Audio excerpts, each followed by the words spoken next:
Hola hola les amis, bienvenue sur la chaîne pour une nouvelle vidéo. Aujourd'hui on va parler de sujets plutôt intéressants. Il y a eu de la nouveauté qui est apparue, notamment en visuel de produits. Il y a aussi une annonce qui a été faite pour EV10, une annonce qui a été faite pour EV10.5, on va en parler, donc ça concerne la Team Rocket et Noir et Blanc. Petite surprise quand même, parce qu'on s'attendait pas à ça forcément, mais on va un petit peu détailler tout ça dans la vidéo. Avant de rentrer dans le vif du sujet, bien sûr, n'oubliez pas de liker, de commenter pour le soutien et de vous abonner à cette chaîne, bien sûr, si vous ne voulez pas rater les informations Pokémon, et puis tout un tas de choses. Vous allez vous régaler. En principe, ceux qui nous suivent passent du bon temps ici, donc voilà, installez-vous et profitez de tout ça. Allez, c'est parti, on va un petit peu parler donc des coffrets, des visuels qui ont été dévoilés.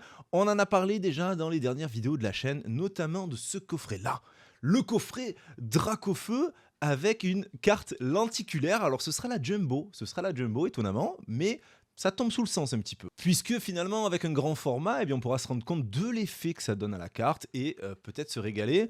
Autant ils l'adapteront après à des cartes au format standard, et peut-être qu'autant on retrouvera ce genre de cartes-là dans les boosters, boosters qu'on aime bien ouvrir, bien sûr. Mais il faudra voir par rapport au poids et à l'épaisseur de la carte, bien sûr. Pour s'en rendre compte, on verra ça avec la Jumbo. Est-ce que réellement ça va être possible d'insérer ça dans les séries et dans les boosters? On le saura quand on aura la carte en main. Donc magnifique coffret, alors j'adore le visuel du coffret comme ça, avec cette impression de papier brûlé par le Dracofeu tout autour des boosters et des cartes promo. Alors cartes promo, oui et non, il me semble que la Dracofeu on l'a déjà vu, corrigez-moi dans les commentaires, j'ai pas été vérifié les gars, je compte sur vous. C'est important, et c'est un petit peu votre rôle aussi. Donc du coup, il me semble qu'on a déjà vu celle-là, mais je suis pas certain. Donc peut-être ce sera une carte promo. En même temps, il y a des chances que ce soit une carte promo. Et là, en revanche, voilà, le Salamèche, le Reptincelle, oh, sortez-nous des nouvelles cartes. C'est encore du 151, ça les amis, il me semble bien. Et donc du coup, c'est du vu, du revu, du re-revu et du réchauffé. On l'a eu sous toutes ses formes, ces cartes-là. Pourquoi pas nous faire deux belles cartes promo de ces Pokémon-là, en plus qu'ils sont ultra appréciés. Ça, je trouve ça vraiment dommage. À l'intérieur, on retrouve 5 boosters, dont de l'EV9. Alors attention au visuel, cela c'est le visuel français, mais on sait pas trop. Hein. Des fois, les séries dans les coffrets changent entre le visuel et la sortie. Donc on va pas trop se fier à ça, mais il y aura forcément de l'EV9 dans ce coffret-là. Et il est prévu le 11 avril. On peut voir à l'arrière du coffret qui nous parle de deux cartes brillantes de Salamèche et Reptincelle. Est-ce que ça va être une nouvelle rareté, enfin une nouvelle brillance sur ces cartes, et est-ce qu'elles vont être insérables dans le Master 751? Pour l'instant, je n'ai pas la réponse, mais ça ferait beaucoup de Salamèche et de Reptincelle, surtout de Salamèche, qui entrerait dans le set. Peut-être que Reptincelle, Reptincelle peut-être qu'il va rentrer dans le Master 7 les gars. Peut-être que Reptincelle va rentrer dans le Master 7 parce qu'il me semble qu'en Cosmo Holo, Reptincelle n'y est pas encore, alors que le Salamèche existe. Donc notamment, peut-être le Reptincelle rentrera dans le Master 7, mais à vérifier d'ici là.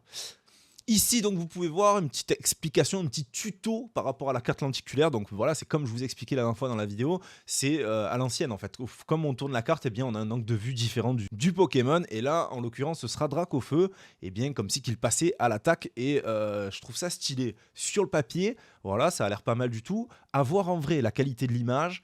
Comment ils ont réussi à produire cet effet-là? Est-ce qu'il y a une nouvelle technologie? Est-ce qu'il y a quelque chose de nouveau là-dedans? On verra quand on aura la carte en main, mais en tout cas, j'ai hâte de le découvrir en réel. Je ne sais pas vous, mais pareil, vous me dites dans les commentaires, bien sûr.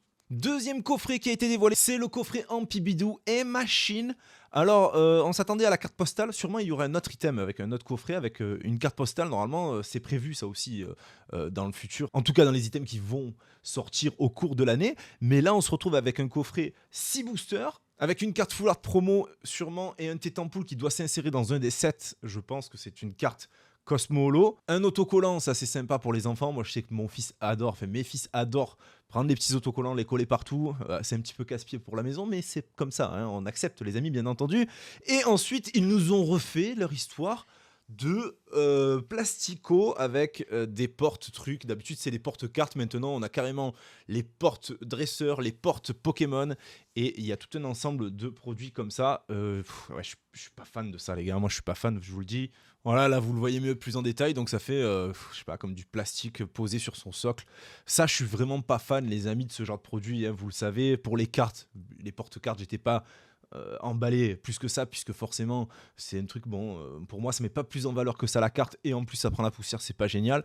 Et là, ces petits trucs, bon, pareil, hein, je vois pas trop l'intérêt. Même pour les enfants, on peut pas jouer facilement avec. Ça aurait été une figurine articulée ou quelque chose comme ça. Oui, je peux comprendre, et ça peut plaire. Mais là, ce genre de truc, dites-moi vous si vous aimez bien ce genre de concept-là. C'est décoration posée sur socle, tout plastique. Si vous kiffez ça, mais c'est vrai que sur ce coffret-là, je suis un petit peu déçu de ça. J'aurais espéré quelque chose de mieux, de plus emballant. Voilà, tout simplement. Allez, sujet suivant, donc du coup on va parler de EV10. Alors EV10, du coup on peut en tirer des conclusions puisque 10.5 a été annoncé officiellement que ce sera sur noir et blanc. Alors moi je le voyais beaucoup plus sur EV11 et EV10.5, je voyais bien la Team Rocket, mais la Team Rocket visiblement ce ne sera pas une .5. Après c'est vrai qu'il y avait notamment une incohérence au niveau des produits qui allaient sortir sur la 10.5 pour que ça colle à Rocket et que ça colle beaucoup plus à noir et blanc. Alors, tout d'abord EV10, après on reviendra sur 10.5, je vous expliquerai un petit peu tout, je vais vous donner tous les produits qui vont sortir sur cette série et tout en détail, on va parler un petit peu des stocks, etc. etc. Donc pour EV10, gloire à la Team Rocket et Arène Caniculaire finalement vont être fusionnés, voilà, puisque c'est deux sets distincts au Japon, et chez nous, ce sera normalement ensemble. Qu'est-ce qu'on va retrouver là-dedans? Eh bien entendu, on va retrouver du Karchakroc et du Cynthia, logiquement, ce qu'on devait retrouver dans Arène Caniculaire, et on va retrouver bien sûr le Mewtwo Giovanni, sûrement du Jesse et James, etc. etc. Alors, donc d'un côté, c'est une excellente nouvelle, puisque Rocket sur un set classique, ça permet d'avoir des displays, ça permet normalement d'ouvrir un petit peu plus de boosters, ça permet d'avoir des items plutôt sympas. Je me demande qu'est-ce qui va être sur le TB du coup, hein, vu qu'ils fusionnent les deux sets, et comment ils vont répartir un petit peu ça. Le gros bémol, eh bien, c'est que EV10 est prévu en stock à l'équivalent de EV9, voire même un petit peu moins, et on ne prévoit pas de stock supplémentaire avant 10.5, espérons-le, mais rien n'est sûr, et EV11, normalement, ça devrait revenir un petit peu plus à la normale, mais EV10, il n'y a pas de stock, donc du coup, sur une série comme Rocket, avec de très belles cartes et un set qui est très attendu, pas de stock, ça va être très compliqué et ça va être encore une fois la galère, comme sur EV9, comme sur 8.5.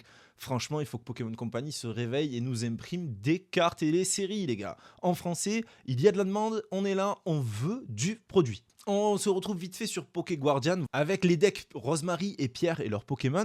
Normalement, ça aussi, ça va se retrouver du coup dans EV10 et on va avoir des cartes magnifiques comme celle-ci, Rosemary avec son Morpeko et Pierre avec son Tehal.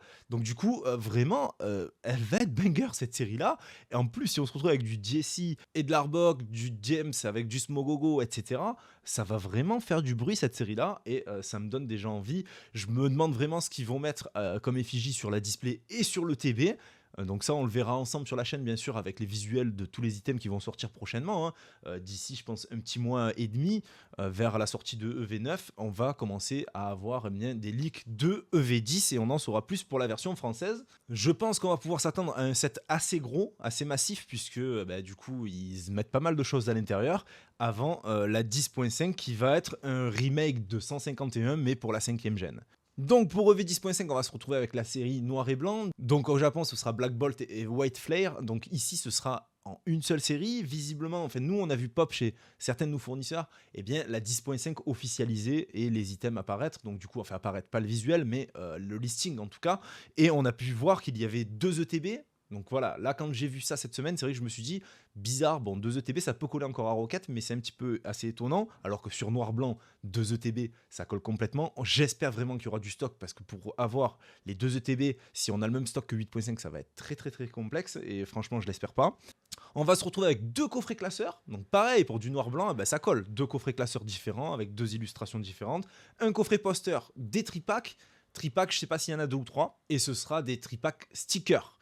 Et après, on a aussi 2 coffrets, ou des coffrets en tout cas, au minimum 2, IR, donc illustration rare, rappelez-vous, c'est comme 6.5 avec Amphinobi et Hipporoi, et donc du coup une carte alternative en promo dans le coffret. Donc ça c'est plutôt cool. Pour Black and White, ça fait vraiment plaisir qu'ils nous sortent le paquet sur cette série-là. Ils reprennent tous les codes de 151, mais pour la 5e génération. Donc du coup, dans cette série, on va pouvoir retrouver les 156 Pokémon de Unis.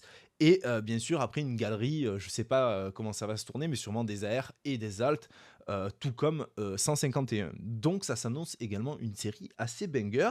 La sortie, enfin les premiers items qui sortiront, ce seront les ETB. le 18 juillet normalement, s'il n'y a pas de changement d'ici là. Je vous tiendrai informé sur Instagram et ici, bien entendu. Et certains commencent à parler un petit peu de rumeurs et à dire s'il y a 2 ETB, s'il y a 2 coffrets IR, s'il y a 2 coffrets classeurs, est-ce qu'on va pas se diriger sur 2 séries en une? Alors je m'explique, ce serait une seule et unique série avec les 156 Pokémon, mais dans une ETB, vous auriez un booster avec un visuel de booster et à l'intérieur certains Pokémon, certaines cartes, peut-être des Pokémon de Pokémon noirs, et dans l'autre TB, eh bien, c'est un autre visuel de booster avec certaines autres cartes, d'autres Pokémon qui font partie des 156 de Unis, mais par exemple les Pokémon que de blanc. Et donc du coup, ça nous ferait 2 sets, 2 items avec 2 produits différents à l'intérieur pour mélanger les deux et que ça nous fasse une seule et unique série avec ces différents items. Alors là, ce serait un truc de fou quand même parce que je crois que c'est du jamais vu, hein. Corrigez-moi, mais il me semble que c'est du jamais vu s'ils font ça. Est-ce que vous, ça vous plairait que ça se déroule comme ça sur 10.5 et qu'ils fassent ce genre de méli-mélo de 2 séries en une seule et qu'il faut ouvrir différents items pour pouvoir choper différents boosters pour avoir certains Pokémon et cartes? Voilà, moi, j'ai pas trop d'avis là-dessus. Je pense que ça peut être bien comme ça peut être pas bien. S'il y a du stock qu'on peut prendre et qu'on peut ouvrir à outrance comme on a envie, etc., qu'on peut même compléter qu'une partie de la collection en premier, puis on se fait un kiff un mois après ou 2 mois après, ou quand on a fini eh bien, cette première partie de collection, eh bien, on ouvre la deuxième partie. Vraiment, voilà, on peut se faire des petits délires comme ça. Mais pour faire ça, il faut du stock et il faut qu'il y ait de la quantité, il faut que les prix restent raisonnables. Et ça peut être sympa. Maintenant, s'il n'y a pas de stock, ça va être encore une fois l'enfer et complètement déraisonné. Dites-moi vous en commentaire ce que vous en pensez. En tout cas, ça m'a fait extrêmement plaisir de vous retrouver aujourd'hui pour vous partager toutes ces petites informations ensemble. Et je vous dis à très très vite les amis. On se retrouve très prochainement sur la chaîne. Je vous souhaite à tous une excellente journée, une excellente soirée. Je ne sais toujours pas à quelle heure vous me regardez. N'oubliez pas le petit like, commentaire et abonnement. Et je vous dis à très très vite. Bisous.